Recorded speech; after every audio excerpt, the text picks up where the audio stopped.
Hujan malam itu turun deras, membasahi jendela rumah yang sunyi. Sudah berbulan-bulan Arman tak juga pulang, meninggalkan aku dan anak-anak tanpa kabar. Rindu yang dulu kupelihara kini berubah jadi luka, karena setiap malam aku bertanya dalam hati, di mana dia, dan apa aku masih berarti? Aku tidak pernah menyangka jawaban dari penantianku justru akan menghancurkan hidupku. Selamat datang di Santi Story. Channel ini menyajikan cerita yang penuh makna, haruh, dan pelajaran hidup. Setiap cerita yang kami angkat berasal dari pengalaman nyata, dikemas dengan narasi yang menyentuh hati. Sebelum masuk ke ceritanya, sahabat jangan lupa absen dulu ya. Sahabat dari mana saja? Untuk kamu yang belum subscribe, jangan lupa subscribe. Yang sudah subscribe semoga rezekinya mengalir. Yuk kita dengar ceritanya.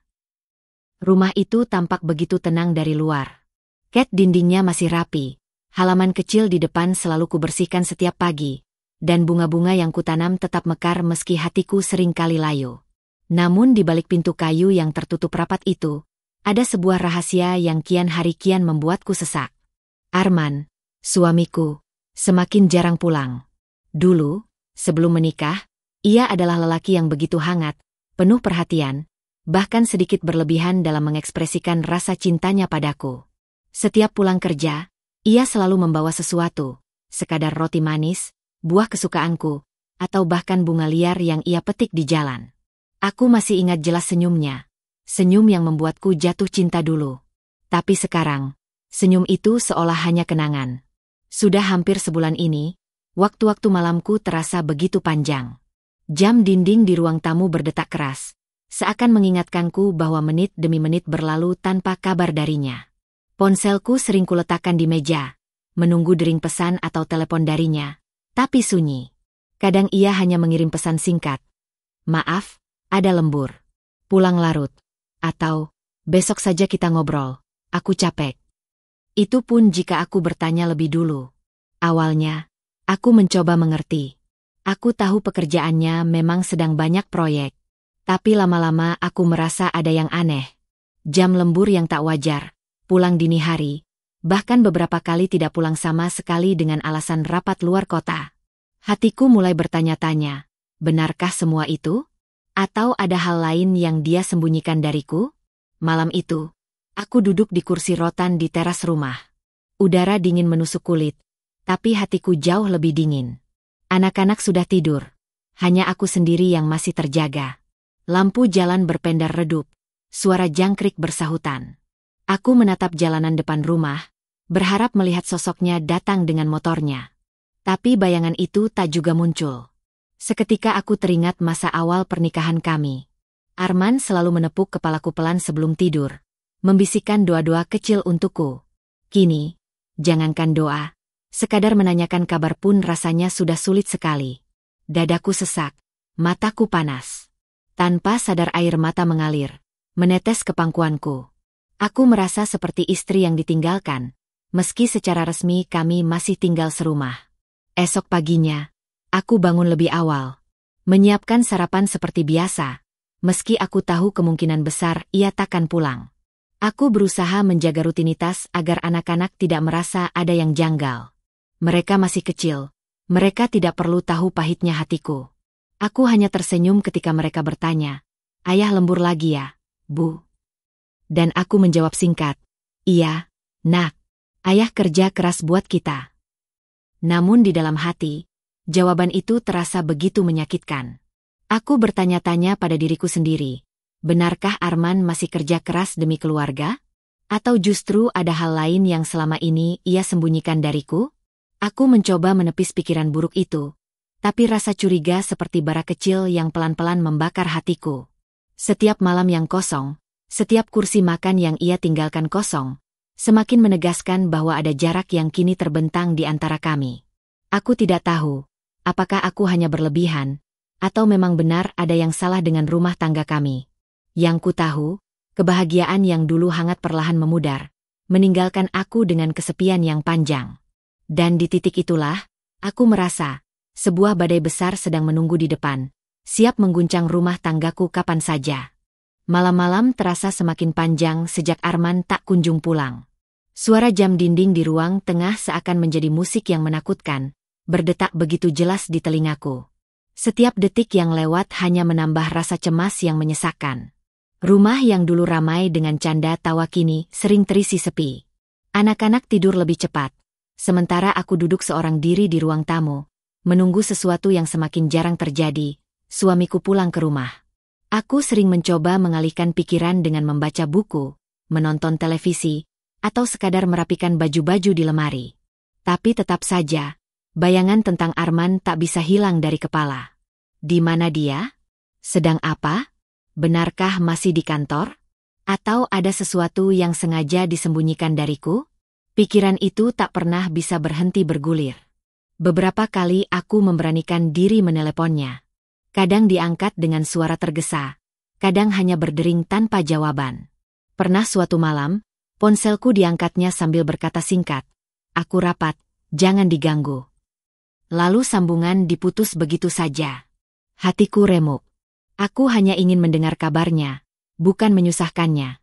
Tapi mengapa nada suaranya seperti menolakku? Di pagi hari, aku tetap berusaha bersikap biasa. Tetangga mulai memperhatikan, bahkan ada yang bertanya basa-basi, "Mbak, suaminya sibuk sekali ya? Jarang kelihatan pulang." Aku tersenyum kaku, menutupi luka yang semakin dalam. "Iya, banyak kerjaan," jawabku singkat. Tapi aku tahu tatapan mata mereka penuh dengan rasa ingin tahu. Tak butuh waktu lama, bisikan-bisikan itu mulai terdengar jelas. Saat aku berbelanja di warung, aku mendengar dua ibu-ibu berbisik. Suaranya sengaja dikecilkan tapi tetap sampai ke telingaku. Katanya suaminya Mbak itu sering kelihatan di luar. "Nggak sendiri loh." "Ah masa? Sama siapa?" "Entahlah, ada perempuan muda katanya." Tanganku yang memegang kantong belanja langsung bergetar. Wajahku memanas, bukan hanya karena marah, tapi juga karena malu. Aku menunduk, pura-pura tidak mendengar, lalu segera pulang. Sesampainya di rumah, aku menutup pintu dan langsung menangis. Rasanya aku sedang menjadi bahan tontonan orang, dan aku tidak bisa membela diri karena aku sendiri tak tahu apa yang sebenarnya terjadi. Malam berikutnya, aku kembali menunggu. Kali ini hujan turun deras, angin bertiup kencang, suara petir menyambar-nyambar. Anak-anakku meringkuk di kamar, sementara aku duduk di kursi dekat jendela, menatap derasnya hujan. Seharusnya, malam-malam seperti ini diisi dengan kebersamaan. Arman biasanya menyeduh kopi, aku membuatkan teh, lalu kami berbincang sambil mendengarkan hujan. Tapi semua itu tinggal kenangan. Kini hanya ada aku, ditemani isak tangis yang berbaur dengan suara hujan. Di dalam hatiku, masih ada rasa berharap. Aku selalu membujuk diriku sendiri. Mungkin benar dia sedang bekerja keras. Mungkin benar aku hanya terlalu curiga. Tapi setiap kali menatap ranjang kosong di sebelahku, keyakinan itu hancur lagi. Ranjang itu dingin. Tak ada siapa-siapa. Hanya menyisakan selimut yang kusut. Hari berganti hari. Minggu berganti minggu. Tidak ada perubahan. Yang ada hanya perasaan semakin asing terhadap suamiku sendiri. Bahkan anak-anak mulai bertanya dengan polosnya, "Bu, kok ayah nggak pernah main sama kita lagi?" Pertanyaan sederhana itu bagai pisau yang menancap ke dadaku. Aku tersenyum getir, mengusap kepala mereka, lalu menjawab lirih, "Ayah sibuk kerja, sayang." Padahal hatiku sendiri penuh tanda tanya yang tak terjawab. Di titik itu, aku mulai sadar. Ada sesuatu yang tidak beres. Dan meski aku berusaha keras menolak pikiran buruk, perasaan di hati ini tak bisa dibohongi. Ada jarak yang semakin melebar, ada rahasia yang ia sembunyikan, dan cepat atau lambat, semua itu pasti akan terbongkar. Hari-hari berikutnya terasa semakin berat. Aku berusaha tetap menjalani rutinitas seperti biasa, menyiapkan sarapan untuk anak-anak, mengantar mereka ke sekolah, lalu mengurus rumah. Tapi ada sesuatu yang terus mengganggu pikiranku. Bisikan-bisikan yang mulai terdengar di lingkungan sekitar. Di warung, saat aku membeli beras, aku kembali mendengar dua orang ibu yang sedang berbincang. Mereka berhenti sejenak ketika aku masuk, lalu menunduk, seolah membicarakan sesuatu yang tak pantas untuk kudengar. Tapi aku tahu, mereka sedang membicarakan aku dan Arman. Suaminya itu loh, sering terlihat sama perempuan muda. bisik salah satu dari mereka dengan nada menahan tawa. Ah, jangan bilang-bilang. Kasihan istrinya. Dia kan baik sekali orangnya, sahut yang lain. Aku pura-pura tidak mendengar, tapi langkahku gemetar. Kata-kata itu terus bergema di kepalaku sepanjang perjalanan pulang. Sesampainya di rumah, aku menaruh belanjaan, lalu duduk lemas di kursi. Dadaku terasa sesak, air mataku mengalir begitu saja. Aku ingin percaya bahwa semua itu hanya gosip tak berdasar. Tapi mengapa gosip itu terus saja muncul, bahkan dari orang yang berbeda? Malam itu, aku kembali menunggu di ruang tamu. Lampu sudah redup, anak-anak sudah terlelap, tapi aku masih menatap pintu. Ponselku kupegang erat. Aku memberanikan diri mengirim pesan pada Arman. Mas, kapan pulang? Anak-anak kangen. Pesan itu terkirim, tapi centang biru hanya muncul tanpa balasan. Jam sudah hampir pukul 1 dini hari. Aku menyerah dan masuk ke kamar. Tapi mataku tak bisa terpejam. Beberapa hari kemudian, aku menemukan sesuatu yang membuat hatiku semakin berdebar. Saat membereskan mobil Arman yang terparkir di garasi, aku menemukan sebuah struk hotel. Tanggalnya belum lama, hanya beberapa hari lalu. Nama hotel itu cukup terkenal, bukan tempat untuk rapat kerja biasa. Tanganku bergetar saat membacanya. Wajahku memanas. Pikiranku kacau. Apakah dia ke sana bersama klien? Atau bersama seseorang? Aku mencoba menyangkal. Mungkin benar dia ada urusan kerja. Mungkin perusahaan menyewakan kamar untuk keperluan rapat. Aku memaksa diriku berpikir positif. Tapi entah mengapa, hatiku menolak percaya. Apalagi saat aku menemukan sebuah parfum wanita di bawah kursi mobil. Aromanya manis, lembut, dan jelas bukan milikku. Aku tidak pernah membeli parfum semacam itu. Aku duduk lama di kursi mobil, menatap benda itu. Air mataku jatuh membasahi pipi. Apa benar, Mas? Gumamku lirih. Perasaan seperti ini jauh lebih menyakitkan daripada sekadar mendengar gosip. Kali ini aku menemukan sendiri sesuatu yang tidak bisa kuabaikan. Sejak malam itu, rasa curiga di hatiku semakin kuat. Aku mulai memperhatikan setiap gerak-geriknya. Setiap kali ia pulang terlambat, aku mengingat-ingat alasannya. Setiap kali ia berkata sedang ada rapat, aku mencatatnya dalam benak. Dan semakin lama, alasan-alasan itu terasa berulang dan tidak masuk akal. Aku mulai merasa seperti orang asing dalam rumah tanggaku sendiri. Duduk di meja makan tanpa tahu kemana suamiku sebenarnya pergi. Menatap ranjang kosong tanpa tahu siapa yang menjadi teman tidurnya. Hidupku terasa seperti berada di antara dua dunia. Satu dunia di mana aku berusaha meyakinkan diri bahwa Arman masih lelaki yang kucintai, yang bekerja keras demi keluarga. Dan satu dunia lain, dunia gelap penuh kecurigaan, di mana aku takut kebenaran yang sebenarnya jauh lebih menyakitkan daripada semua gosip yang kudengar. Namun jauh di dalam hati, aku tahu, cepat atau lambat, aku akan menemukan jawaban. Dan aku takut, jawaban itu bukan sesuatu yang sanggup kuterima. Hari itu aku berusaha menguatkan diri. Meski hati sudah penuh tanda tanya, aku tetap menyiapkan makan siang seperti biasa. Aku memasak sayur sop kesukaan Arman, berharap jika malam nanti dia pulang, masih ada alasan baginya untuk duduk bersama di meja makan. Aku tahu harapanku terlalu sederhana, tapi aku hanya ingin sedikit rasa, rumah, kembali hadir di antara kami. Namun sore itu, hatiku kembali diuji. Saat membereskan pakaian kotor Arman yang tertumpuk di keranjang, aku menemukan sesuatu yang membuat darahku berdesir. Kemeja putihnya beraroma asing. Samar-samar tercium wangi parfum perempuan. Wangi yang sama dengan parfum kecil yang pernah kutemukan di mobil. Aku mendekap kemeja itu, air mataku langsung jatuh. Seolah-olah kain itu sedang berbicara tentang sebuah pengkhianatan yang nyata. Aku terduduk di lantai kamar, memeluk kemeja itu erat. Apa benar, Mas? Kenapa tega begini? Bisikku dengan suara bergetar. Kepalaku penuh dengan bayangan buruk. Mungkin gosip-gosip itu tidak sepenuhnya bohong. Mungkin memang ada perempuan lain yang mengisi hari-harinya. Sementara aku di sini, sibuk menjaga rumah dan anak-anak. Malamnya, aku memberanikan diri untuk menanyakan. Saat Arman pulang, sekitar pukul 11 malam, aku duduk di ruang tamu menunggunya. Mataku sembab, Tapi aku berusaha terlihat tenang. Ia masuk dengan wajah letih, menaruh tas di sofa, lalu langsung membuka kancing kemejanya. Mas, panggilku pelan. Ya? Jawabnya singkat, tanpa menatapku. Aku mau tanya. Beberapa hari ini, kamu benar-benar sibuk kerja, kan? Lembur, rapat, luar kota. Semua itu benar. Arman menghela napas panjang, kemudian menatapku dengan tatapan tajam. Kamu kenapa sih? Curiga terus sama aku. Aku ini kerja banting tulang buat kamu sama anak-anak. Kalau kamu nggak percaya, ya terserah. Suaranya meninggi, membuatku tercekat. Aku mencoba menahan diri. Aku cuma butuh kepastian, Mas. Aku dengar banyak gosip di luar sana. Dan aku juga menemukan parfum wanita di mobilmu. Aku. Cukup, potongnya dengan suara keras. Tangannya mengepal, wajahnya memerah. Kamu itu terlalu banyak mikir.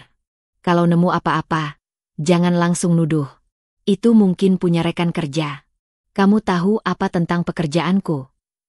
Aku terdiam, dadaku berdebar hebat. Aku ingin membalas, ingin menjelaskan betapa sakitnya aku mendengar semua itu. Tapi lidahku keluh. Aku hanya bisa menunduk, membiarkan air mata jatuh tanpa bisa dibendung. Arman mendengus kesal, lalu beranjak masuk ke kamar tanpa menoleh lagi padaku. Aku ditinggalkan sendirian di ruang tamu dengan perasaan hancur. Rasanya seperti ditampar oleh kenyataan. Aku dianggap istri yang terlalu curiga, bukan pasangan yang layak diberi kejujuran. Malam itu aku menangis hingga larut, duduk bersandar di dinding kamar. Aku merasa kepercayaan yang dulu kukuh mulai runtuh sedikit demi sedikit. Semua pengorbananku, semua kesetiaanku, seakan tidak berarti apa-apa baginya. Dalam hati aku mulai berkata pada diriku sendiri, aku harus kuat. Jika ini benar hanya kecurigaan, aku harus buktikan. Tapi jika ternyata benar dia menyembunyikan sesuatu, aku harus siap menghadapi apapun. Dan sejak saat itu, aku tahu, perjalananku tidak akan lagi sama. Ada sesuatu yang besar sedang menunggu di depan. Sesuatu yang akan mengguncang seluruh hidupku. Hari itu aku mencoba menenangkan diriku dengan mengajak anak-anak jalan sore ke taman dekat rumah.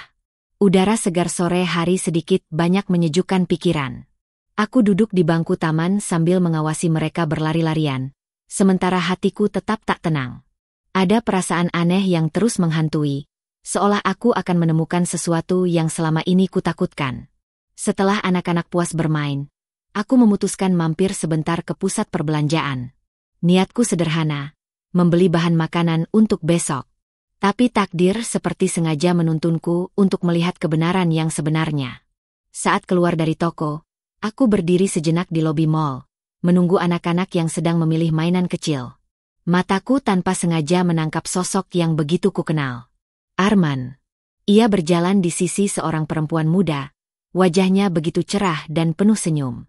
Bukan wajah lelah seperti yang selalu ia bawa pulang ke rumah. Mereka tampak dekat, tertawa kecil. Bahkan tangan Arman terlihat menuntun punggung perempuan itu dengan lembut, seolah menjaganya. Dari sorot matanya, aku bisa melihat jelas, ada cinta di sana. Dadaku langsung sesak. Aku bersembunyi di balik tiang besar di lobi, jantungku berdegup kencang hingga rasanya ingin pecah. Kakiku lemas, tubuhku bergetar hebat. Anak-anakku masih sibuk di toko mainan, sementara aku hanya bisa berdiri menahan tangis yang nyaris pecah. Mereka duduk di sebuah kafe, hanya beberapa meter dariku. Dari balik kaca, aku melihat Arman menyuapkan sepotong kue ke mulut perempuan itu, lalu mereka tertawa bersama. Aku tak sanggup lagi menatapnya, air mataku tumpah begitu saja. Rasanya seluruh harga diriku diinjak-injak. Aku yang selama ini menunggunya dengan sabar, yang menyiapkan makanan, yang menjaga rumah dan anak-anak, ternyata tak pernah mendapat perlakuan sehangat itu lagi. Aku ingin masuk ke dalam kafe itu, ingin berteriak, ingin menampar wajahnya. Tapi aku teringat anak-anakku. Mereka masih terlalu kecil untuk menyaksikan pertengkaran seperti itu. Aku tidak bisa merusak hati mereka dengan kemarahanku. Jadi aku memilih menahan diri, menggenggam erat tanganku sendiri sampai nyaris sakit. Dengan langkah gemetar, aku menarik anak-anakku keluar dari toko mainan. Mereka tersenyum riang sambil menunjukkan mainan pilihan mereka, sementara aku tersenyum palsu, menyembunyikan mata yang sembab. "Ayo, kita pulang," kataku lirih. Sepanjang perjalanan, pikiranku kacau. Setiap senyum Arman pada perempuan itu terbayang jelas. Setiap sentuhannya pada wanita itu menusuk jantungku lebih dalam. Aku benar-benar merasa terhianati. Sesampainya di rumah, aku masuk ke kamar dan langsung jatuh terduduk di lantai. Air mata kembali deras mengalir. Aku memeluk lututku erat-erat, tubuhku bergetar. "Kenapa, Mas? Apa aku kurang untukmu? Apa aku sudah tak pantas lagi kau cintai?" Bisikku di tengah isakan. Malam itu aku tak bisa tidur. Bayangan mereka berdua terus menghantui. Setiap kali kupejamkan mata, aku kembali melihat Arman menyuapkan kue pada wanita itu. Hati ini terasa robek. Aku tahu, sejak hari itu, aku tak bisa lagi membohongi diriku sendiri. Kecurigaan yang selama ini kutahan ternyata benar. Arman sudah memilih dunia lain, bersama perempuan lain. Yang menyakitkan bukan hanya perselingkuhannya, tapi kenyataan bahwa aku melihatnya dengan mata kepala sendiri. Tidak ada lagi alasan untuk menyangkal. Tidak ada lagi ruang untuk berpura-pura. Yang ada hanyalah luka dalam yang perlahan-lahan mulai menggerogoti seluruh hidupku. Malam itu aku duduk di ruang tamu lebih awal, menunggu kepulangan Arman. Pikiranku sudah bulat. Aku tak bisa lagi hanya memendam, berpura-pura tidak tahu, atau terus menipu diriku sendiri. Bayangan Arman bersama perempuan itu di kafe terus menghantui. Aku harus menanyakan langsung padanya, meski aku tahu risikonya besar. Jam dinding menunjukkan hampir pukul 11 malam ketika suara motor terdengar berhenti di depan rumah. Pintu terbuka, dan Arman masuk dengan langkah lelah seperti biasanya. Wajahnya datar, tanpa senyum, tanpa sapaan. Dia meletakkan tas di kursi, melepas sepatu, lalu langsung berjalan ke arah kamar. "Mas," panggilku dengan suara tegas. Arman berhenti sejenak, menoleh dengan raut jengkel. "Kenapa belum tidur? Besok kan harus bangun pagi." Aku menelan ludah, mencoba menahan gemetar di tubuhku. "Aku perlu bicara. Penting." Arman mendengus, lalu duduk di sofa dengan malas. "Cepatlah. Aku capek." Aku menatapnya dalam-dalam. "Mas, aku lihat kamu di mall tempo hari. Bersama seorang perempuan. Kalian duduk di kafe, aku lihat dengan mata kepalaku sendiri." Wajah Arman langsung berubah. Sekilas terlihat kaget, lalu ia menutupi dengan tawa sinis. "Kamu salah lihat. Itu cuma teman kerja. Kita habis meeting, mampir sebentar. Jangan suzon terus."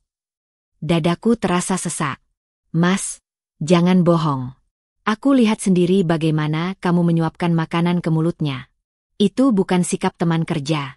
Itu sikap seorang pria pada kekasihnya. Mas, tolong jangan anggap aku buta." Nada suaraku bergetar, tapi mataku menatapnya tajam. Arman terdiam sejenak, lalu bangkit berdiri, menatapku dengan mata merah penuh amarah. "Kamu ini kenapa sih? Cuma lihat hal sepele sudah besar-besarin. Aku capek kerja seharian. Pulang malah dituduh yang enggak-enggak. Dasar istri enggak tahu diri." Aku tersentak mendengar kata-katanya. Air mataku langsung jatuh, tapi aku menolak menyerah. "Aku enggak nuduh, Mas. Aku cuma minta jujur.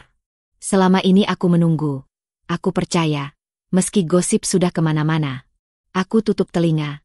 Aku bela kamu. Tapi sekarang, setelah aku melihat sendiri, aku cuma ingin dengar kebenarannya dari mulutmu."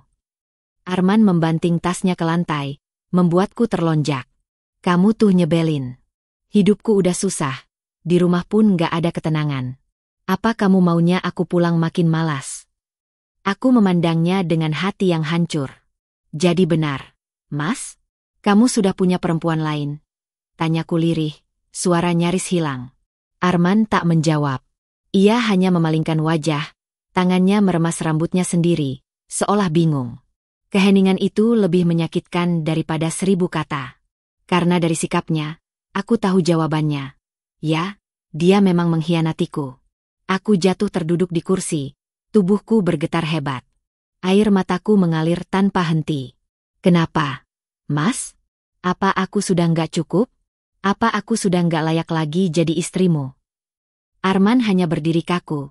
Lalu tanpa kata-kata ia masuk ke kamar, membanting pintu keras-keras. Suara itu bergema di seluruh rumah, membuat anak-anak terbangun dan menangis ketakutan. Aku segera menghampiri mereka, memeluk erat tubuh kecil yang gemetar, berusaha menenangkan meski diriku sendiri sedang hancur. Malam itu aku benar-benar tak bisa tidur. Di ranjang, aku memeluk anak-anak yang akhirnya terlelap kembali, sementara Arman membelakangiku dengan napas kasar penuh amarah. Jarak di antara kami semakin nyata, tak hanya di hati, tapi juga di ranjang yang sama-sama kami tempati. Aku tahu, sejak pertengkaran itu, tidak ada lagi jalan untuk berpura-pura. Retakan di rumah tangga ini sudah terlalu dalam. Dan aku mulai takut bahwa badai yang sesungguhnya baru akan datang. Hari itu aku sedang menjemur pakaian di halaman belakang ketika ponselku bergetar. Nama sahabatku, Rina, muncul di layar. Aku sempat ragu untuk mengangkat, karena pikiranku masih kalut akibat pertengkaran hebat dengan Arman malam itu. Tapi akhirnya aku tekan tombol hijau. Halo, Rin. Suaraku terdengar parau, berusaha terdengar biasa padahal hatiku masih remuk. Di seberang, suara Rina terdengar serius. Aku harus bilang sesuatu sama kamu, meski aku tahu ini pasti nyakitin. Tapi aku nggak mau kamu terus dibohongi. Tubuhku refleks menegang.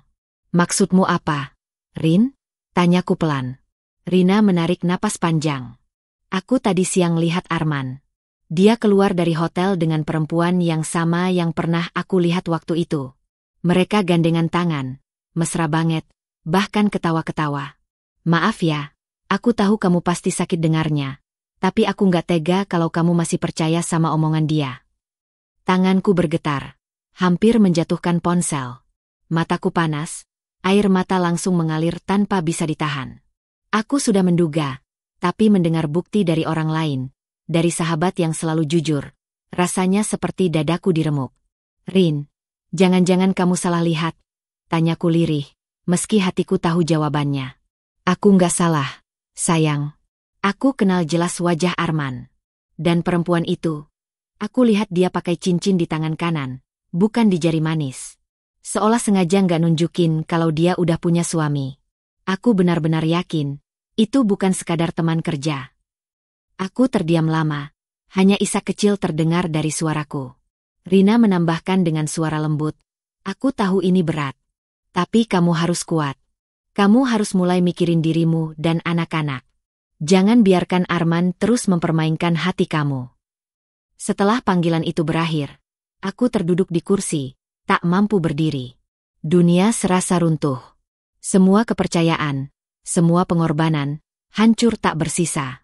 Aku menutup wajah dengan kedua tangan, menangis terseduh-seduh. Tak lama kemudian, suara pintu depan terbuka. Arman pulang lebih cepat dari biasanya. Ia tampak segar, bajunya rapi, rambutnya harum wangi parfum yang bukan aroma rumah. Aku langsung berdiri, menatapnya dengan mata sembab. Dari mana, Mas? Tanyaku dengan nada datar. Arman sempat terkejut melihatku, tapi dengan cepat menutupi dengan senyum tipis. Meeting. Kenapa? Kok mukamu sembab begitu? Aku menahan emosi yang berkecamuk. Meeting di hotel dengan perempuan itu? Gandengan tangan di depan umum, tertawa mesra? Itu namanya meeting, Mas. Wajah Arman langsung berubah tegang. Kamu dengar dari siapa? Jangan suka percaya omongan orang. Aku maju selangkah, menatapnya tajam. Aku dengar dari orang yang gak akan pernah bohong sama aku. Rina lihat dengan mata kepalanya sendiri. Mas jangan lagi anggap aku bodoh. Arman menghela napas kasar, lalu menepuk jidatnya dengan keras. Astaga, kenapa sih hidupku nggak tenang? Kamu ini terlalu banyak dengar orang lain. Istriku sendiri nggak bisa percaya sama aku. Air mataku kembali jatuh, tapi suaraku kali ini tegas. Masalahnya, aku percaya sama kamu selama ini. Aku bela kamu mati-matian, meski semua orang ngomongin di belakang. Tapi apa balasannya? Mas malah mempermalukan aku.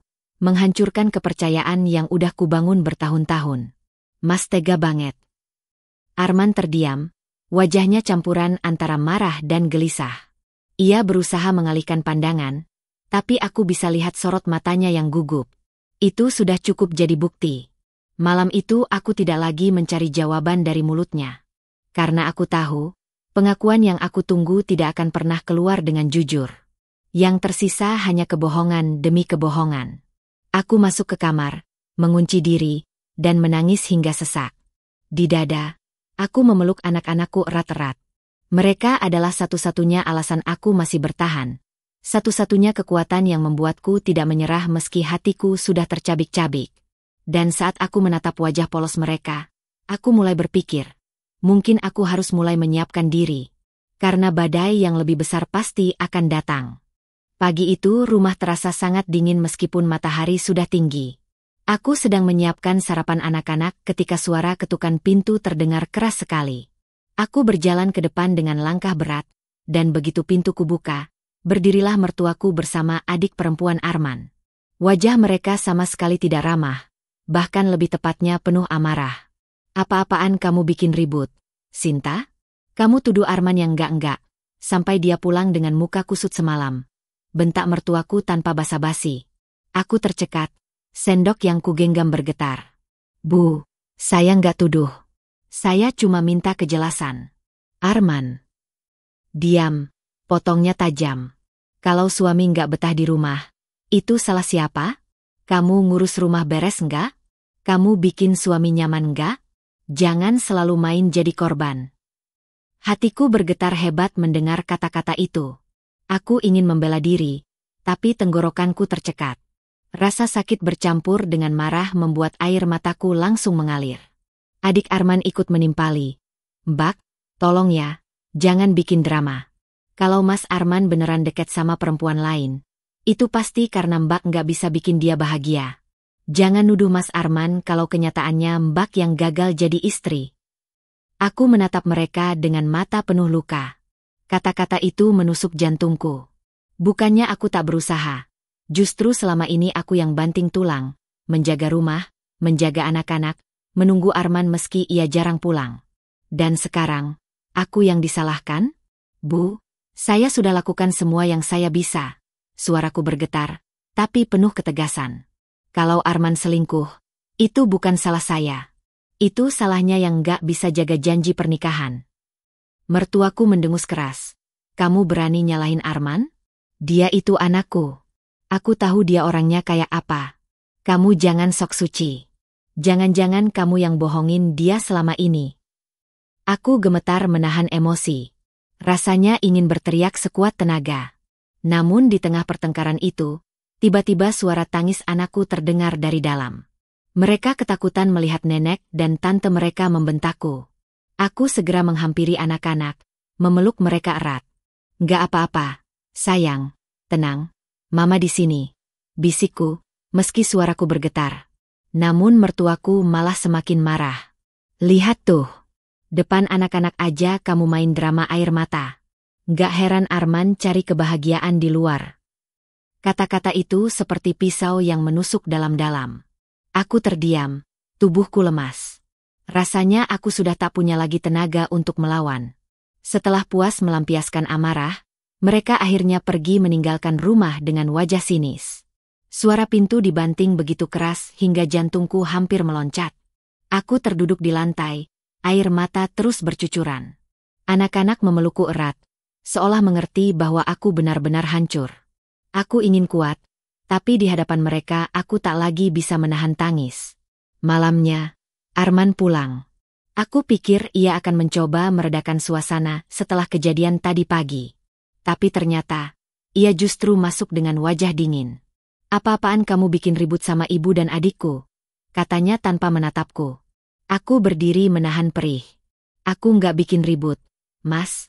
Mereka datang, marah-marah, nyalahin aku atas semua yang Mas lakukan. Dan Mas tahu? Mereka bilang Mas cari kebahagiaan di luar karena aku gagal jadi istri. Mas bisa bayangin rasanya. Arman hanya diam, lalu menghela napas panjang.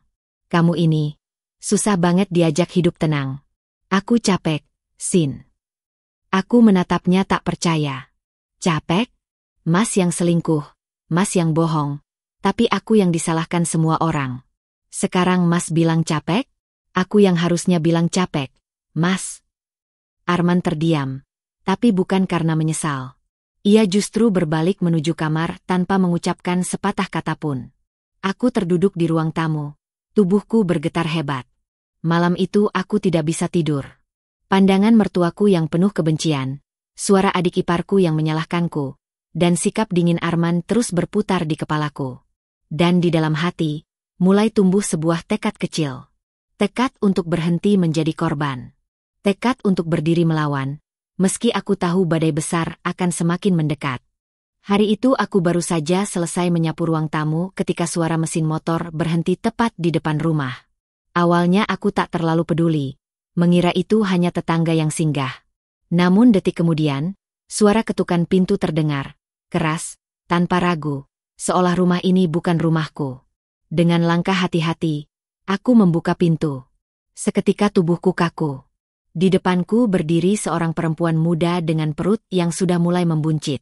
Wajahnya cantik, dandanannya rapi, parfum mahal tercium menyengat. Aku mengenalinya dari foto-foto samar yang pernah kulihat di ponsel Arman saat tak sengaja terbuka. Dialah orangnya. Perempuan itu. Aku Dina, katanya tanpa basa-basi, dengan senyum sinis yang menusuk. Perempuan yang selama ini sama Arman. Jantungku berdentum keras. Tanganku bergetar, tapi aku berusaha tetap tegak. Untuk apa kamu datang ke sini? Tanyaku dingin. Dina melipat tangannya di dada, lalu melirik ke arah dalam rumah. Karena Arman janjiin aku sesuatu. Dia janjiin aku tempat tinggal yang layak. Dan sekarang aku hamil anaknya. Jadi sudah seharusnya aku tinggal di sini. Dunia seakan berhenti. Kata-katanya bagaikan petir yang menyambar tepat di atas kepalaku. Aku tersenyum miris, menahan air mata yang sudah menggenang. Kamu pikir aku akan izinkan kamu tinggal di rumahku? Rumah yang kubangun dari keringatku. Hasil kerja keras aku? Jangan mimpi. Dina tertawa kecil, sinis. Rumah ini kan rumah suamimu. Dan aku bakal jadi istrinya juga. Jadi cepat atau lambat, aku juga berhak. Aku menggeleng tegas, suara lirih tapi penuh luka. Kamu salah. Aku nggak akan pernah kasih ruang sedikit pun buat kamu di rumah ini. Tiba-tiba suara motor lain terdengar. Arman pulang. Wajahnya panik begitu melihat kami berdua berdiri di depan pintu. Sinta. Dina. Sudah, jangan ribut di luar. Aku menatapnya dengan tatapan tajam yang penuh kekecewaan. Jadi benar, Mas? Perempuan ini hamil anak Mas? Dan sekarang Mas bawa dia ke rumahku. Minta aku nerima. Arman menunduk, tapi kemudian mendekati Dina seolah melindungi. Aku nggak bisa biarin dia sendiri. Sin. Dia butuh aku. Dia mengandung anakku. Air mataku jatuh deras, tapi suaraku lantang. Kalau begitu, bawa dia kemanapun yang kamu mau. Tapi jangan bawa ke rumah ini. Aku nggak sudi hidup serumah dengan pelakor yang ngancurin rumah tanggaku. Dina tersenyum puas, seolah menikmati penderitaanku. Arman, lihat kan? Dia egois. Gimana mau jadi istri yang baik kalau begini? Aku bisa kasih kamu ketenangan yang dia nggak bisa kasih. Aku tak tahan lagi. Tanganku mengepal. Tubuhku bergetar menahan amarah. Kamu jangan ngomong seolah kamu yang benar. Kamu masuk ke rumah tangga orang, rebut suami orang, hancurkan anak-anak yang nggak berdosa. Kalau kamu masih punya harga diri sedikit saja, kamu nggak akan berdiri di depan pintu ini. Anak-anak yang sedari tadi mengintip dari dalam rumah mulai menangis keras. Mereka bingung, ketakutan. Aku segera memeluk mereka, mencoba menenangkan meski hatiku sendiri hancur berkeping-keping. Arman berdiri di antara kami, wajahnya penuh dilema. Tapi jelas, ia condong ke arah Dina. Itu terlihat dari cara ia menggenggam lengan perempuan itu, menenangkannya. Aku berdiri tegak, menatap keduanya dengan mata yang basah namun tajam. Kalau kalian pikir bisa injak-injak harga diriku, kalian salah besar. Rumah ini milikku. Dan aku akan pertahankan, meski dengan seluruh air mata dan darahku. Aku nggak akan biarin kalian berdua merampas kebahagiaan anak-anakku. Hening. Hanya suara tangis anak-anak yang terdengar. Arman mencoba membuka mulut, tapi aku mengangkat tangan, menghentikannya. Jangan bicara dulu, Mas. Aku sudah cukup dengar kebohongan dan pengkhianatanmu. Aku butuh waktu. Dan ingat baik-baik, aku bukan perempuan lemah yang bisa kalian injak seenaknya. Aku lalu menutup pintu dengan keras, meninggalkan mereka di luar. Lututku goyah. Aku terjatuh di lantai ruang tamu, menangis sejadi-jadinya. Anak-anakku memelukku, ikut menangis bersama. Di balik pintu, aku masih bisa mendengar suara Dina tertawa kecil, sinis, sementara Arman berusaha menenangkannya. Suara itu menambah luka di hatiku, tapi juga menyalakan bara kecil di dalam diriku. Bara yang perlahan berubah menjadi tekad. Aku mungkin hancur saat ini, tapi aku berjanji pada diriku sendiri. Aku tidak akan membiarkan mereka merenggut segalanya dariku. Tidak akan pernah. Malam itu rumah terasa sesak. Setelah kejadian sore tadi, aku hampir tidak bisa bernapas dengan tenang. Anak-anak sudah terlelap di kamar, tapi mataku enggan terpejam. Air mata terus mengalir tanpa bisa kucegah. Di kepalaku, bayangan Dina dengan perut buncitnya berdiri penuh percaya diri di depan rumahku. Lalu Arman yang justru melindunginya, terus menghantui. Tengah malam, suara pintu kamar terdengar. Arman masuk tanpa mengetuk. Wajahnya tegang, seakan sedang membawa keputusan besar. "Sinta," ucapnya datar, "kita harus bicara." Aku menoleh, mataku sembab. Apa lagi yang mau dibicarakan, Mas? Bukankah semuanya sudah jelas? Arman menarik kursi dan duduk, menunduk sebentar, lalu menatapku dengan sorot mata dingin. Aku nggak mau terus begini. Dina butuh tempat tinggal yang layak. Dia sedang hamil anakku. Aku nggak tega kalau dia sendirian. Aku mau dia tinggal di sini, bersama kita. Jantungku seolah berhenti berdetak. Kata-kata itu begitu kejam. Aku menatapnya tak percaya. "Mas sadar nggak apa yang Mas bilang barusan? Mas minta aku tinggal serumah dengan perempuan yang merebut Mas dari aku? Mas minta anak-anakku melihat ibu mereka dipermalukan setiap hari." Arman menghela napas berat. "Aku nggak punya pilihan lain. Aku tanggung jawab atas Dina. Kamu harus ngerti." Aku berdiri, tubuhku bergetar hebat. Tanggung jawab? Mas baru ingat kata itu setelah mengkhianati aku? Setelah ninggalin anak-anak berbulan-bulan? Mas tega sekali. Kalau benar tanggung jawab, Mas seharusnya nggak selingkuh dari awal. Mas seharusnya jaga rumah tangga kita. Arman bangkit, nadanya meninggi. "Jangan bikin aku tambah pusing, Sin. Aku sudah bilang, aku nggak bisa ninggalin Dina. Dia hamil. Kalau kamu nggak mau nerima, itu berarti kamu egois. Kamu cuma mikirin diri sendiri." Aku tercekat.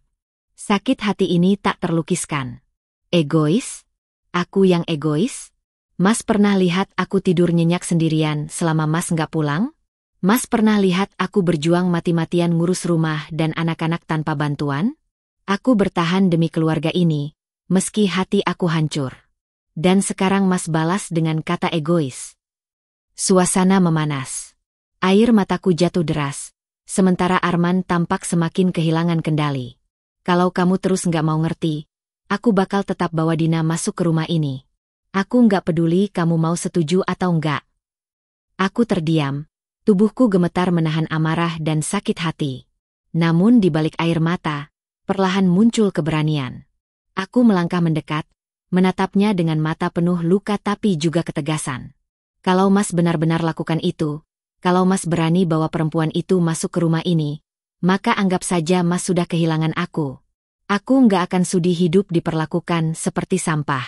Dan aku janji, aku akan pastikan Mas menyesal." Arman terdiam, wajahnya kaku. Ia mungkin tak menyangka aku bisa berkata setegas itu. Aku lalu berjalan menuju kamar anak-anak, menguncinya dari dalam. Kupeluk tubuh kecil mereka yang masih lelap. Isak tangisku pecah lagi, tapi kali ini bercampur dengan sebuah tekad baru. Aku mungkin masih rapuh, tapi perlahan aku mulai menemukan kekuatanku. Aku tahu badai yang lebih besar akan segera datang. Tapi aku juga tahu, aku tidak akan lagi membiarkan diriku diinjak-injak. Malam itu aku berjanji pada diriku sendiri. Jika Arman benar-benar memaksa membawa Dina masuk, aku tidak akan diam. Aku akan melawan, Demi harga diriku dan demi masa depan anak-anakku. Pagi itu udara masih basah oleh embun ketika aku mendengar suara gaduh di depan rumah. Awalnya kukira hanya suara anak-anak tetangga bermain. Tapi ternyata lebih dari itu. Dari balik jendela, aku melihat Arman turun dari mobil dengan wajah serius. Dan di sisi lain, Dina berdiri sambil memegangi perutnya yang kian membesar. Di belakang mereka, ada ibu mertua dan adik iparku ikut serta. Hatiku langsung mencelos. Nafasku tercekat. Ternyata ancaman Arman malam itu bukan sekadar kata. Hari ini, ia benar-benar membawa perempuan itu ke rumahku. Ke rumah yang kubangun dengan keringat sendiri. Suara pintu pagar digedor keras, membuat anak-anakku berlari ketakutan ke arahku. "Mama, ada apa? Kok rame sekali?" tanya si bungsu dengan mata polos. Aku memeluk mereka erat, mencoba menenangkan meski hatiku sendiri bergetar hebat. Tak lama, pintu depan digedor. "Sinta, buka pintu. Ini rumah Arman juga. Jangan bikin malu keluarga." Suara mertuaku menggema, penuh kemarahan. Aku berdiri di balik pintu, mencoba menenangkan nafasku. Tanganku bergetar saat memutar kunci. Begitu pintu terbuka, wajah-wajah mereka langsung masuk tanpa salam. Seolah aku hanya penghuni asing di rumahku sendiri. Dina masuk sambil menatapku dengan senyum tipis penuh kemenangan. "Mulai sekarang aku tinggal di sini," katanya dingin, lalu menaruh tas di kursi ruang tamu. Dadaku terasa sesak, tapi aku tetap menegakkan badan. "Kamu nggak berhak masuk rumah ini. Rumah ini milikku. Aku yang bayar, aku yang urus, aku yang rawat. Kamu pikir gampang bisa tinggal di sini?" Arman melangkah maju, nadanya tegas tapi penuh amarah. "Sinta, berhenti mempermalukan diri sendiri. Dina sedang hamil anakku. Dia butuh tempat aman. Sebagai suami, aku punya tanggung jawab. Kamu harus ngerti itu." Air mataku sudah menumpuk, tapi aku berusaha menahannya agar tidak jatuh. Tanggung jawab? Mas baru ingat kata itu setelah menghancurkan janji pernikahan? Mas tega bawa perempuan lain ke hadapanku, ke hadapan anak-anak kita? Mas kira aku nggak punya hati? Ibu mertua ikut menimpali, suaranya menusuk. "Sinta, sudah cukup. Kamu terlalu egois. Arman hanya berbuat baik, bertanggung jawab pada anak yang dikandung Dina. Kalau kamu istri yang baik, kamu harus bisa nerima. Jangan keras kepala." Aku menoleh padanya, mataku berair tapi tatapanku tegas. "Bu, saya hormat sama ibu. Tapi jangan pernah minta saya menerima pelakor tinggal di rumah saya. Itu sama saja menampar harga diri saya. Saya bukan perempuan tanpa martabat." Dina melipat tangannya di dada, menatapku dengan sinis. "Kalau kamu punya martabat, kamu nggak akan memaksa Arman terus tinggal sama kamu. Dia sudah jelas memilih aku. Kamu cuma bikin dia terikat karena anak-anak. Jangan egois, Sinta." Kalimat itu seperti pisau yang menghujam jantungku. Aku memandang anak-anakku yang berdiri di sudut ruangan, menatap dengan wajah pucat. Mereka mendengar semuanya. Hati kecil mereka sedang diremukkan oleh kenyataan pahit ini. Aku akhirnya tak bisa menahan air mata. "Mas, tolong. Kalaupun Mas sudah nggak cinta sama aku, jangan hancurkan anak-anak kita. Jangan biarkan mereka lihat ibunya diinjak-injak begini." Tapi Arman hanya menghela napas keras. "Aku sudah putuskan. Dina tinggal di sini. Kalau kamu nggak bisa terima, itu urusanmu." Kata-kata itu seperti palu godam menghantam kepalaku. Tubuhku gemetar hebat. Tanganku mencengkeram kuat meja di samping agar tidak jatuh. Namun justru di titik itulah sesuatu di dalam diriku meletup. Aku tidak lagi bisa terus diam. Aku menatap mereka satu persatu dengan mata yang penuh luka, tapi juga penuh keberanian. Kalau kalian pikir aku akan tunduk, kalian salah besar. Aku bukan boneka yang bisa kalian atur sesuka hati. Rumah ini milikku, dan aku nggak akan biarkan kalian berdua tinggal di sini. Tidak akan pernah. Hening sejenak. Wajah Dina memerah karena marah. Arman terkejut dengan ketegasanku, sementara ibu mertua menggeleng tak percaya. Aku kemudian menggandeng anak-anakku, menuntun mereka ke kamar. Sebelum masuk, aku sempat menoleh sekali lagi. "Kalian boleh coba hancurkan aku. Tapi ingat, aku punya sesuatu yang lebih kuat dari kalian, anak-anakku, dan harga diriku.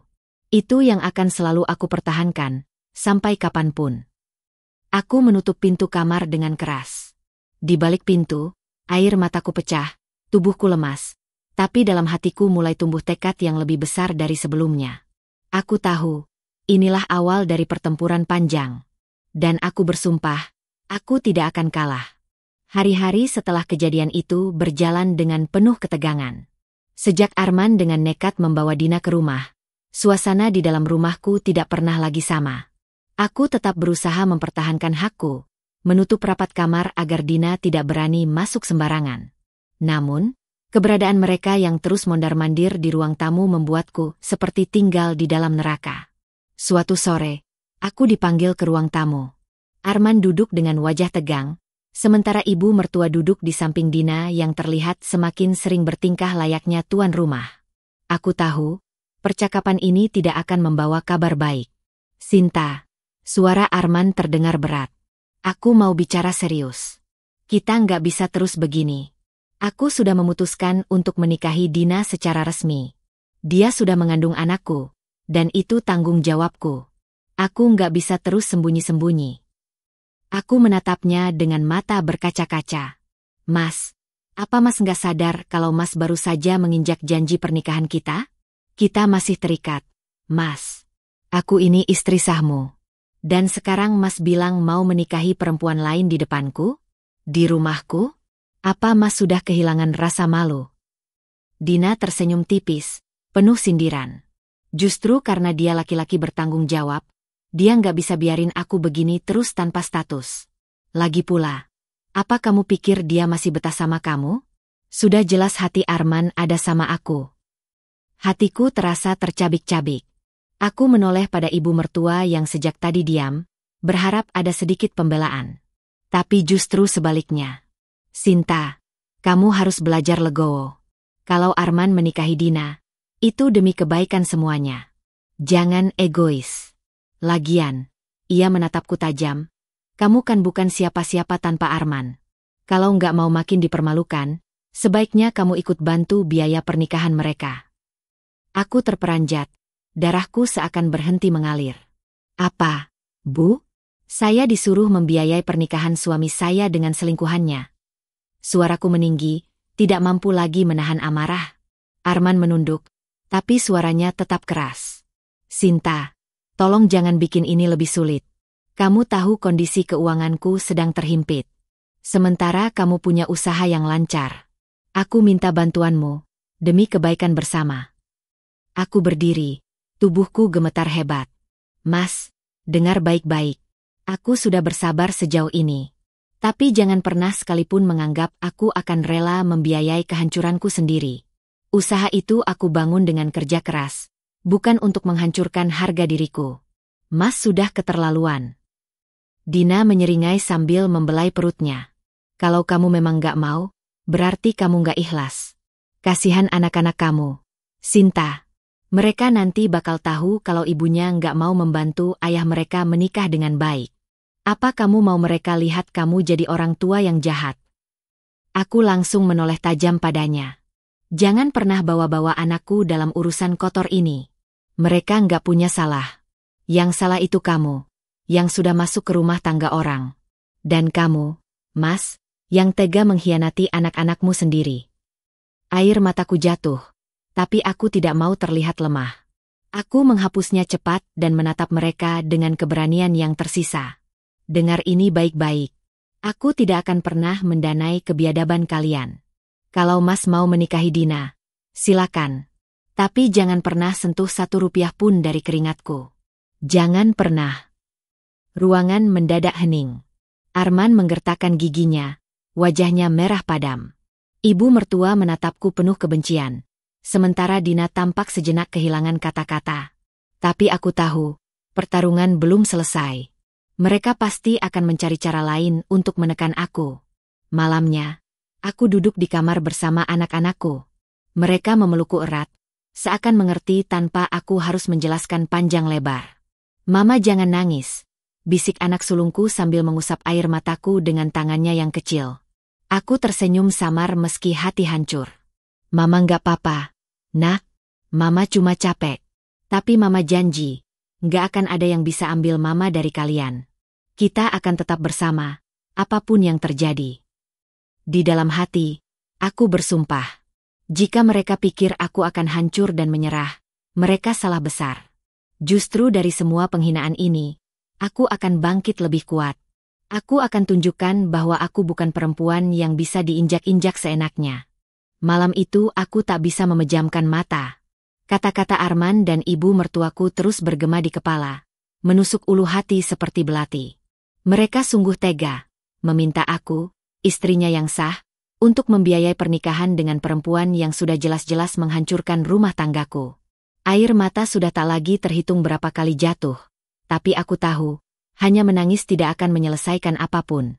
Aku duduk di tepi ranjang sambil memandang wajah polos anak-anakku yang tertidur lelap. Nafas mereka teratur, wajah mereka damai, seolah dunia ini masih begitu indah. Saat itulah aku menguatkan hati. Aku tidak boleh hancur, tidak boleh jatuh di depan mereka.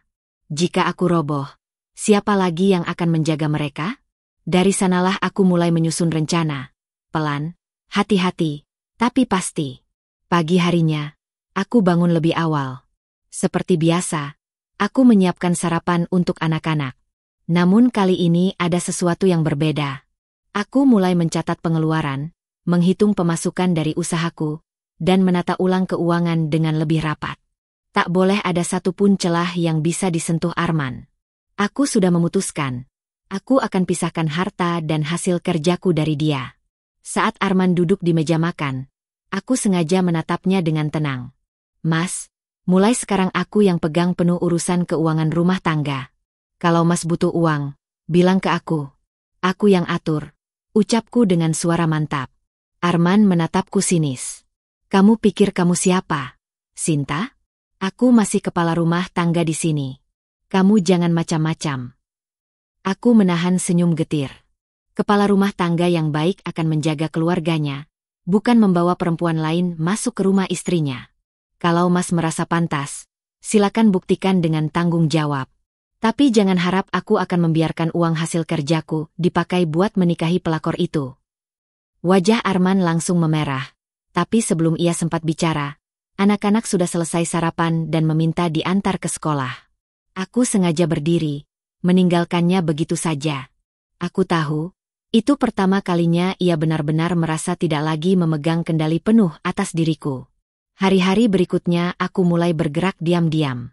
Aku membuka rekening baru tanpa sepengetahuan Arman, memindahkan sebagian besar dana usaha ke sana. Aku juga mulai mendekat ke beberapa rekan bisnis yang bisa dipercaya, memastikan jaringan usahaku semakin kuat. Aku tidak lagi hanya berpikir tentang bertahan, tapi juga bagaimana menyiapkan jalan keluar jika keadaan semakin buruk.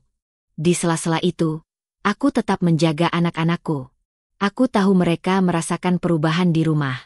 Mereka lebih sering bertanya kenapa ayah tidak tidur sekamar dengan mama, kenapa ada tante yang tinggal di rumah. Aku hanya bisa memeluk mereka erat dan berkata, Mama janji semua ini akan selesai. Kalian jangan takut. Namun, di balik semua rencanaku, aku tetap harus menghadapi kenyataan pahit setiap hari. Dina semakin berani. Ia sering berjalan di rumah dengan wajah penuh kemenangan, bahkan berani menyindirku terang-terangan. Suatu sore, saat aku sibuk menyiapkan pesanan usaha, Dina menghampiriku. Sinta, kalau kamu mau kelihatan baik, sebaiknya kamu mulai belajar ikhlas. Nggak usah repot-repot jaga gengsi. Cepat atau lambat, aku yang jadi istri sah Arman. Kamu mau apa? Katanya dengan nada merendahkan. Aku menatapnya tajam, meski suaraku tetap tenang. Kamu jangan terlalu percaya diri. Hanya karena dia selingkuh sama kamu, bukan berarti kamu menang. Kamu pikir aku bakal diam? Kamu salah besar. Justru dari semua ini, aku belajar satu hal. Aku bisa berdiri tanpa Arman. Dan saat waktunya tiba, kamu yang akan menyesal. Dina terdiam sesaat, mungkin tak menyangka aku berani membalas. Tapi senyumnya kembali muncul, penuh ejekan. Kita lihat saja nanti, Sinta. Aku tahu, pertarungan ini belum berakhir. Justru baru saja dimulai. Malam itu aku kembali menuliskan rencana, bahkan mulai menghubungi seorang pengacara yang dikenalkan oleh sahabatku. Aku belum siap mengajukan gugatan cerai saat itu juga. Tapi aku ingin tahu jalannya, ingin bersiap bila saatnya tiba. Di depan anak-anak, aku tetap berusaha terlihat kuat. Tapi di balik semua itu, aku sedang menyalakan api perlawanan. Aku tidak akan lagi hanya menjadi istri yang diam menerima perlakuan semena-mena. Aku akan bangkit, bukan hanya demi diriku, tapi juga demi masa depan anak-anakku. Dan dalam hati kecilku, aku bersumpah, Arman, Dina, dan ibu mertuaku akan merasakan akibat dari apa yang sudah mereka lakukan. Pagi itu, suasana rumah seperti ladang ranjau. Sejak aku mulai membatasi akses Arman terhadap keuangan, wajahnya semakin muram, penuh amarah yang ditahan-tahan. Dina semakin menjadi-jadi, bersikap seolah rumah ini miliknya. Ia mondar-mandir di dapur, duduk di ruang tamu, bahkan kadang berani mengatur pembantu yang sudah lama bekerja denganku. Aku sengaja tidak meladeninya, tapi batinku menjerit setiap kali melihat ia menaruh tangannya di perutnya yang mulai membesar. Seolah ia ingin menunjukkan, aku yang menang. Siang itu, aku baru saja pulang dari toko setelah memeriksa pesanan, ketika kudapati ruang tamu penuh dengan suara keras. Arman, Dina, ibu mertua, bahkan beberapa kerabat Arman ada di sana. Mereka seperti sengaja menunggu kepulanganku. Akhirnya kamu pulang juga, Sinta. Suara ibu mertua terdengar nyaring. Kita mau bicarakan hal yang penting. Jangan kabur lagi. Aku menghela napas panjang, lalu duduk tanpa undangan. Silakan. Apa lagi yang mau kalian bahas? Sudah cukup jelas. Aku menolak membiayai pernikahan itu. Arman menatapku dengan sorot tajam. Sinta, jangan keras kepala. Kamu istri sahku. Iya. Tapi aku sudah berbuat salah. Dan aku mau memperbaikinya dengan menikahi Dina. Itu tanggung jawabku. Kalau kamu masih peduli sama nama baik keluarga ini, kamu harus dukung. Kamu pikir orang-orang nggak tahu Dina hamil? Cepat atau lambat, mereka akan gosip kalau aku lelaki nggak bertanggung jawab. Aku menahan gemetar tanganku. Lalu apa urusanku dengan tanggung jawabmu? Itu kesalahanmu, Mas. Kamu yang buat. Kamu yang harus tanggung. Kenapa aku yang harus jadi korban lagi? Kerabat Arman ikut menimpali. Sinta, kamu itu jangan keras kepala. Kamu sudah lama hidup enak karena Arman. Masa sekarang diminta sedikit pengertian saja kamu nggak mau? Dina ini calon ibu dari anak Arman, cucu keluarga ini. Kamu harus belajar legowo. Hatiku terasa seperti ditusuk berkali-kali. Mereka semua berpihak pada Arman. Tak seorang pun melihat betapa aku yang terluka paling dalam. Tapi aku tidak boleh goyah. Aku menatap satu persatu wajah mereka. Dengar baik-baik. Aku bukan orang bodoh. Aku tahu apa yang kalian inginkan. Tapi jangan harap aku akan membiayai kebejatan ini. Aku tidak akan pernah rela uang hasil keringatku dipakai untuk menikahkan suamiku dengan perempuan yang sudah merebut rumah tanggaku. Kalau kalian semua merasa itu penting, kalian saja yang patungan. Aku tidak akan memberi sepeser pun. Ruangan mendadak hening sesaat. Wajah ibu mertua memerah menahan marah. Dina tiba-tiba berdiri, mendekat ke arahku sambil memegangi perutnya. Kamu perempuan egois. Kamu tahu aku hamil. Tapi kamu tega membiarkan aku menanggung semua ini? Apa kamu nggak takut dosa, Sinta? Kamu akan jadi penyebab anakku lahir tanpa status. Aku bangkit, menatapnya lurus tanpa gentar. Jangan salahkan aku atas pilihanmu. Kamu yang rela jadi orang ketiga. Kamu yang rela menghancurkan rumah tangga orang. Kalau kamu merasa anakmu nanti lahir tanpa status, itu karena kamu sendiri yang memilih jalan itu. Jangan seret aku. Arman membanting meja hingga gelas bergetar. Cukup, Sinta. Jangan keterlaluan. Kalau kamu nggak mau nurut, jangan salahkan aku kalau aku bawa urusan ini ke pengadilan. Aku mendekat, berdiri sejajar dengannya. Silakan, Mas. Aku malah sudah siapkan semuanya. Kalau kamu berani gugat aku lebih berani gugat cerai. Dan jangan lupa, semua usaha ini atas namaku. Kamu tidak akan bawa apapun dariku. Kata-kataku membuat kerabat yang hadir saling berpandangan. Mereka tampak kaget, Mungkin baru sadar bahwa aku bukan perempuan lemah seperti yang mereka kira. Arman terdiam sesaat, rahangnya mengeras. Dina menggenggam lengannya, mencoba menenangkan, tapi sorot matanya penuh kebencian padaku. Hari itu, aku tahu satu hal, pertempuran sudah semakin nyata. Mereka tidak akan tinggal diam, dan aku pun tidak akan membiarkan mereka menang. Malamnya, aku duduk di kamar bersama anak-anakku. Aku tak ingin mereka mendengar pertengkaran tadi, tapi anak sulungku bertanya pelan. "Ma, kenapa semua orang marah sama Mama? Mereka jahat ya?" Air mataku jatuh, tapi aku segera tersenyum dan mengusap kepalanya. "Kamu jangan khawatir. Mama nggak apa-apa. Orang-orang itu boleh marah sama Mama, tapi Mama janji nggak akan ninggalin kalian. Kita akan tetap bersama." Anak bungsuku memelukku erat. "Mama jangan pergi. Ya, Mama jangan nangis." Aku mengangguk sambil menahan tangis. "Tidak, Nak.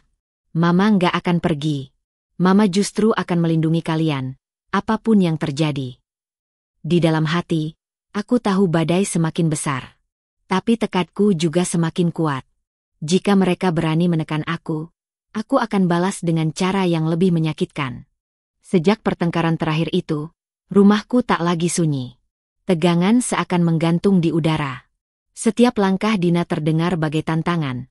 Setiap tatapan Arman penuh amarah yang ditahan. Ibu mertua semakin sering datang, membawa serta saudara-saudaranya, seolah ingin menekan aku dengan jumlah. Mereka ingin menunjukkan bahwa aku sendirian, tak ada yang membelaku. Hari itu, aku pulang dari toko dengan lelah, tubuh berkeringat karena harus memeriksa banyak pesanan. Namun begitu membuka pintu rumah, aku mendapati pemandangan yang membuat darahku mendidih. Ruang tamu penuh dengan kursi tambahan, kue-kue tersaji di meja, dan Dina duduk anggun di samping Arman. Di hadapan mereka, beberapa kerabat tersenyum puas. "Apa ini?" tanyaku, suaraku bergetar tapi tajam. Arman berdiri, seolah bangga. "Ini acara lamaran kecil-kecilan. Aku nggak bisa tunggu lagi, Sinta. Dina butuh kepastian. Aku sudah putuskan, pernikahan akan segera dilangsungkan. Kamu suka atau enggak, aku tetap akan nikahinya." Kakiku hampir lemas. Rasanya aku ingin berteriak, ingin membalik meja itu. Tapi aku tarik napas panjang, menahan diri agar tidak terlihat kalah. Di rumahku? Di hadapan anak-anakku? Mas nggak punya rasa malu. Dina tersenyum tipis, menaruh tangannya di perutnya yang mulai membesar. "Aku cuma ingin semua berjalan baik, Sinta. Kalau kamu memang istri yang bijak, kamu seharusnya mendukung. Lagi pula, Mas Arman sudah milih aku. Kamu nggak bisa menolak takdir." Aku menatapnya dingin. "Takdir? Jangan sembarangan bawa-bawa kata itu. Apa yang kamu lakukan itu pilihan, bukan takdir. Dan aku tidak akan pernah merestui pernikahan ini. Tidak di rumahku, tidak dengan uangku, tidak selama aku masih hidup." Kerabat Arman mulai ribut, menudingku sebagai istri yang egois, tidak mau mendukung suami. Ibu mertua berdiri, menunjuk wajahku. "Sinta, kalau kamu masih mau dianggap bagian dari keluarga ini, kamu harus tunduk. Jangan bikin malu kami. Kalau kamu benar-benar istri, kamu yang harus siapkan biaya dan restu. Kalau tidak, lebih baik kamu angkat kaki dari sini." Hatiku serasa ditampar. Mereka berani mengusir aku dari rumahku sendiri. Aku menatap mereka satu persatu, lalu suaraku keluar dengan tegas meski gemetar. "Kalian lupa satu hal. Rumah ini bukan milik Arman, bukan milik keluarga kalian. Rumah ini aku yang beli, aku yang bayar, atas namaku. Jadi kalau ada yang harus angkat kaki, itu bukan aku, tapi kalian." Suasana langsung meledak. Beberapa kerabat bersuara marah, Dina terbelalak, Arman menahan amarah. Ia melangkah ke arahku, wajahnya merah padam. "Kamu keterlaluan, Sinta." Aku menatapnya balik, kali ini tanpa takut. "Tidak, Mas. Justru selama ini aku yang terlalu sabar. Kamu pikir aku akan selamanya diam diinjak-injak? Kamu salah besar. Aku sudah cukup menahan semua sakit. Sekarang giliranku bicara. Kamu mau menikah? Silakan. Tapi jangan pernah lagi tinggal di rumah ini. Jangan pernah lagi sentuh uangku. Dan kalau kamu berani maksa, aku akan tunjukkan pada semua orang siapa Arman sebenarnya. Lelaki yang tega mengkhianati istri sahnya, yang membawa selingkuhan hamil ke rumahnya, lalu minta istrinya membiayai pernikahannya. Kerabat-kerabat itu terdiam. Sebagian saling berbisik, wajah mereka berubah tak nyaman. Mereka mungkin mulai sadar betapa memalukan posisi Arman jika benar-benar terbongkar keluar. Arman menggeram, tapi tak bisa langsung menjawab. Dina mencoba memeluk lengannya, tapi sorot matanya penuh kebencian padaku. Kamu pikir kamu menang, Sinta? Tunggu saja. Cepat atau lambat, Arman akan resmi jadi suamiku. Dan kamu akan sendirian. Aku menoleh dengan senyum tipis, meski dalam hati terbakar. Sendirian? Tidak. Aku punya anak-anakku. Dan aku punya diriku sendiri. Itu lebih dari cukup. Sedangkan kamu, Dina, hanya punya seorang lelaki yang bahkan berani menghancurkan rumah tangganya sendiri. Kamu pikir dia akan setia padamu?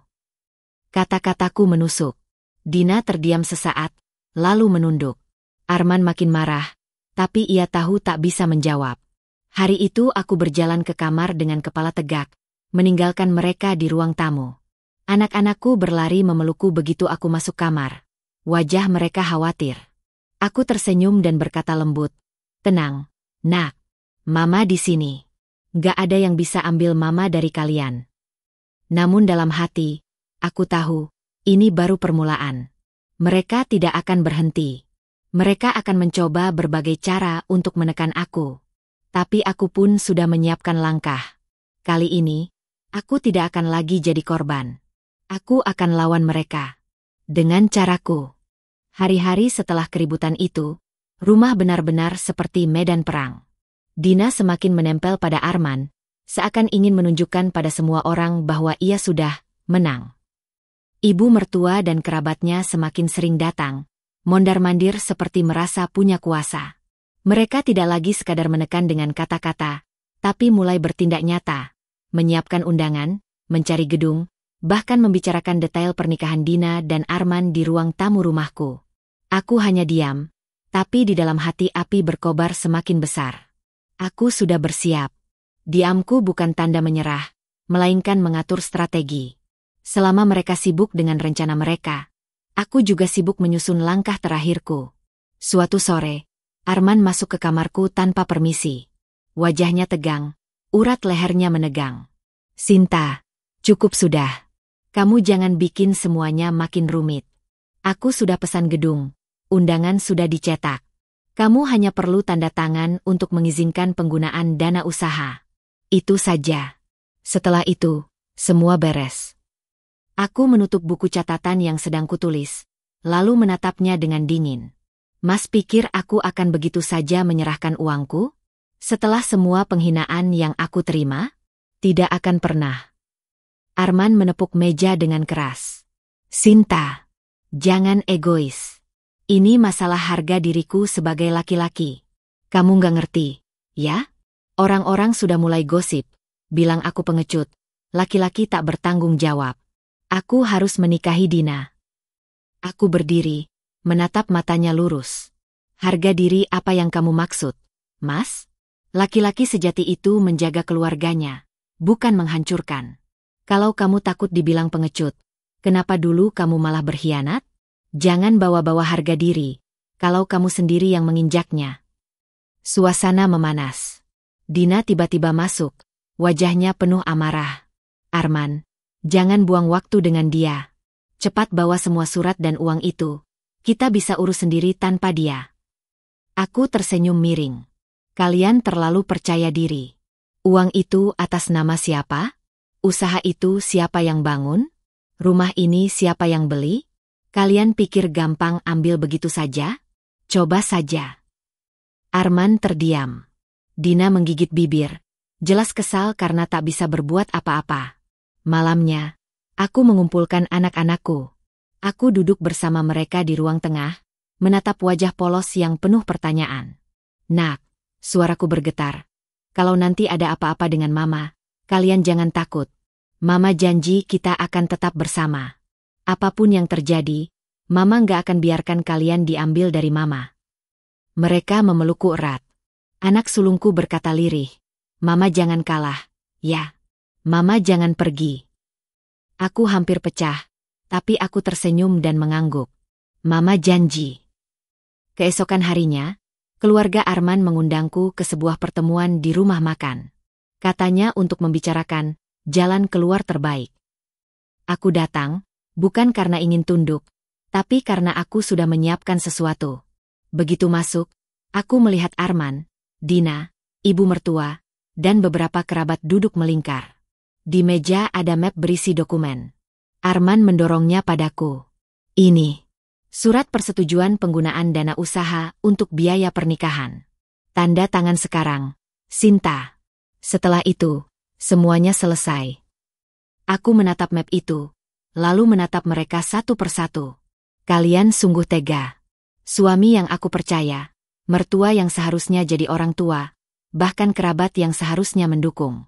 Kalian semua satu suara, menekan aku untuk membiayai pengkhianatan kalian. Kalian pikir aku selemah itu? Dina bersuara tajam. Kalau kamu mau harga dirimu utuh, tanda tanganlah. Setelah itu, kamu bisa tenang. Kamu kan bilang sudah nggak peduli sama Arman. Jadi kenapa ribut? Aku tersenyum pahit, lalu mengeluarkan sesuatu dari tasku, beberapa lembar salinan dokumen. Kalian pikir aku bodoh? Aku sudah lama siapkan ini. Semua harta, rumah, usaha, aku amankan dengan nama dan tanda tanganku sendiri. Tidak ada satupun yang bisa kalian sentuh. Dan tahu apa? Aku sudah berkonsultasi dengan pengacara. Kalau kalian paksa aku bisa tuntut balik dengan bukti perselingkuhan. Kalian pikir siapa yang akan hancur duluan? Wajah mereka pucat. Arman menggertakkan gigi, ibu mertua menatapku penuh benci, sementara Dina ternganga tak percaya. Aku melanjutkan dengan suara mantap. Kalian ingin aku jadi tumbal, jadi bahan hinaan? Tidak akan. Aku sudah cukup lama sabar. Mulai sekarang, aku yang pegang kendali. Kalian boleh menikah dimanapun, tapi jangan pernah lagi pakai uangku, rumahku, atau bahkan namaku. Kalau kalian nekat, aku akan pastikan semua orang tahu siapa kalian sebenarnya. Keheningan menyesakkan memenuhi ruangan. Aku berdiri, mengambil tasku. Oh iya, kataku sambil menoleh. Aku juga sudah siapkan berkas gugatan cerai. Aku hanya menunggu waktu tepat untuk mengajukannya. Jadi jangan lagi anggap aku tak berdaya. Aku melangkah pergi dengan dada berdegup kencang. Tanganku masih gemetar, tapi ada kepuasan yang tak bisa kututupi. Untuk pertama kalinya, aku benar-benar berdiri tegak di depan mereka. Malam itu, aku menatap langit dari balkon rumah. Air mataku jatuh, bukan lagi karena sakit, tapi karena lega. Perang memang belum selesai, tapi aku tahu aku sudah memegang kendali. Arman dan keluarganya tak akan lagi bisa menginjakku semudah dulu. Aku berbisik pada diriku sendiri. Sabar dan diamku sudah selesai. Kini giliranku membuat mereka merasakan apa arti kehilangan. Hari itu akhirnya tiba. Setelah sekian lama menahan diri, aku benar-benar siap menutup semua babak kelam dalam hidupku. Gugatan cerai sudah diajukan, dan hari ini adalah sidang penentuan. Aku berangkat dengan langkah mantap, meski di dadaku masih ada getaran cemas. Tapi kali ini aku tidak sendiri. Di sampingku ada pengacara yang sudah aku percayai, dan yang paling penting, ada dua anak-anakku yang selalu jadi sumber kekuatanku. Di ruang sidang, suasana begitu tegang. Arman duduk di seberang dengan wajah kusut. Ia tampak jauh dari sosok yang dulu sering membanggakan diri sebagai laki-laki berwibawa. Kini tatapannya kosong, kulitnya pucat, dan jelas sekali ia dilanda tekanan. Dina duduk tak jauh darinya, berusaha menyembunyikan kecanggungan dengan wajah sinis, tapi sesekali matanya gelisah. Ibu mertua juga hadir, berbisik-bisik dengan kerabat lain sambil menatapku dengan pandangan penuh kebencian. Ketika hakim membuka persidangan, semua mata tertuju padaku. Arman dengan suara terbata berusaha mempertahankan dirinya. Yang mulia, saya hanya ingin menyelesaikan masalah dengan baik. Saya memang salah. Tapi Sinta tidak seharusnya membawa semua ini ke pengadilan. Aku menatapnya tajam. Kalau Mas benar-benar ingin menyelesaikan dengan baik, kenapa harus mengkhianati janji pernikahan kita? Kenapa tega mempermalukan saya di depan keluarga besar? Menekan saya untuk membiayai pernikahan Mas dengan selingkuhan? Saya diam selama ini bukan karena lemah, tapi karena saya masih menghargai rumah tangga kita. Tapi kalau sudah sampai begini, biarlah hukum yang bicara. Hakim mendengarkan dengan serius. Pengacara kemudian menunjukkan bukti-bukti, rekaman percakapan, salinan pesan, bahkan foto-foto Arman dan Dina yang tak terbantahkan. Semua orang terdiam. Wajah Arman semakin jatuh, Dina menunduk, sementara ibu mertua hampir tak bisa menerima kenyataan itu. Akhirnya, putusan dibacakan. Dengan ini, majelis hakim memutuskan bahwa gugatan penggugat dikabulkan. Pernikahan antara Sinta dan Arman resmi berakhir. Hak asuh anak jatuh kepada penggugat. Harta bersama tetap berada dalam penguasaan penggugat sesuai bukti kepemilikan. Air mataku mengalir, bukan karena sedih, tapi karena lega. Anak-anakku resmi bersamaku, dan aku tidak lagi terikat pada laki-laki yang sudah menghancurkan kepercayaan. Arman terduduk lemas, sementara Dina menutup wajah dengan tangan. Aku berdiri, membungkuk pada hakim dengan sopan, lalu melangkah keluar ruang sidang. Begitu sampai di luar, udara segar menerpa wajahku. Aku menghela napas panjang, seolah baru benar-benar terbebas dari penjara panjang yang menyesakan. Hari-hari setelah perceraian itu tidak mudah, tapi justru disitulah aku mulai menemukan diriku yang baru. Aku kembali fokus pada usaha, membesarkannya lebih besar dengan kerja keras dan doa. Banyak orang yang dulu meremehkan kini justru menaruh hormat. Aku juga semakin dekat dengan anak-anakku. Kami sering menghabiskan waktu bersama, tertawa, saling menguatkan. Arman? Aku mendengar kabar ia jatuh bangkrut. Pernikahannya dengan Dina tidak semanis yang mereka bayangkan. Dina yang dulu begitu percaya diri ternyata tak tahan hidup dalam kesusahan. Pertengkaran demi pertengkaran meledak, sampai akhirnya mereka terpisah dengan penuh aib. Ibu mertua yang dulu begitu lantang membelaku hancur, kini justru dijauhi oleh banyak kerabat karena dianggap ikut mempermalukan keluarganya sendiri. Semua yang dulu menginjakku kini merasakan balasan yang setimpal. Aku tidak merasa perlu membalas dendam secara langsung. Kehidupan sendiri sudah memberikan pelajaran pada mereka. Bagiku, kemenangan terbesar adalah ketika aku bisa bangkit, berdiri tegak, dan membuktikan bahwa aku mampu menjalani hidup tanpa bergantung pada siapapun, terutama tanpa mereka yang pernah merendahkanku. Malam itu, aku berdiri di balkon rumah bersama anak-anakku. Kami memandang langit penuh bintang. Si sulung memelukku dari samping dan berkata, "Mama hebat sekali. Mama nggak kalah." Aku tersenyum sambil mengusap kepalanya. Bukan soal kalah atau menang, Nak. Hidup ini tentang berani bangkit meski sudah dijatuhkan berkali-kali. Selama kita punya hati yang kuat dan saling menjaga, tidak ada yang bisa menghancurkan kita. Aku menutup mata sejenak, merasakan ketenangan yang sudah lama hilang kini kembali. Perjalanan panjang penuh air mata akhirnya membawaku pada satu kesimpulan. Pengkhianatan memang menyakitkan, tapi bukan akhir segalanya. Justru dari situlah aku belajar menjadi lebih kuat, lebih tegar, dan lebih berharga. Dan malam itu aku tahu, bab baru dalam hidupku benar-benar telah dimulai. Bukan lagi sebagai istri yang terinjak, melainkan sebagai perempuan yang berhasil bangkit, menjaga anak-anaknya, dan menorehkan kisah tentang keteguhan hati yang tak pernah padam.